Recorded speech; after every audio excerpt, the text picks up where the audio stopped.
Well, hello and welcome to my channel of Java Noobs. My name is Sharath and you are viewing my Java video tutorial series.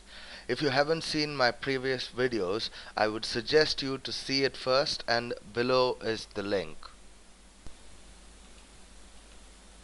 Java Basics Part 1, Question 16. What are the steps taken by JVM at object creation time? Now let me tell you that this concept is one of the most important concepts in Java. This concept basically explains the most rudimentary or elementary stuff which happens at object creation time. So every developer, every programmer who wants to understand object completely must know this concept. So this concept basically tells you as to what happens when an object is created. There are about 6 steps which happens at object creation time. So I'll explain them one by one. Please pay key attention to it. So the first step is the JVM has to load the class since the class is not loaded. Now when we declare an object inside a class, and when we save the file and when we try to run the file, then at this point of time JVM wouldn't have loaded the class yet. So first the class has to be loaded, and then it will move on to the second step where memory will be allocated for reference variables. They will be initialized to null. In the past I've told you that memory will be allocated to reference variables by the JVM. We don't have to break our heads on that because JVM takes control and it does all the key work. So it will initialize any reference variable present in the class to null. The next step is step 3.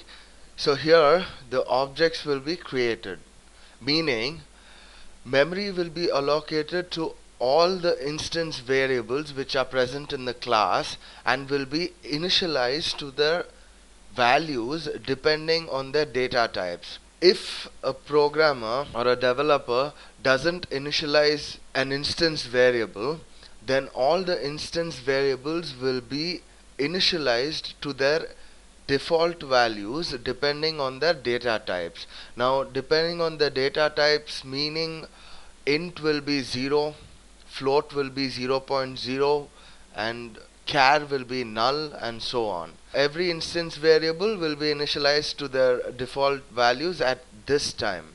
And the next step, that is step 4, instance block will be executed, and in the class if there are any instance block, this block will be executed. If you're not following what an instance block is or what reference variables or instance variables are, please refer to my previous videos. I've explained them clearly. Step 4, instance block will be executed, and in the step 5, corresponding constructors will be called by the JVM. The corresponding constructor in the class will be called by the JVM at this point of time.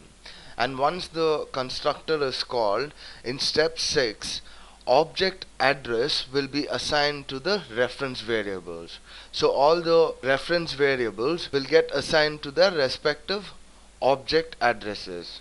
That's it. It becomes a complete object. So this is how an object is created, and these are the 6 very important and crucial steps to remember. So I would suggest you to memorize this, but these steps are very important for the understanding of objects. I would suggest you to memorize them if possible, but please remember these steps, because by knowing them you'll get a clear-cut idea as to how objects are created. Thank you for watching, and if you like the video, please go ahead, rate, comment and subscribe.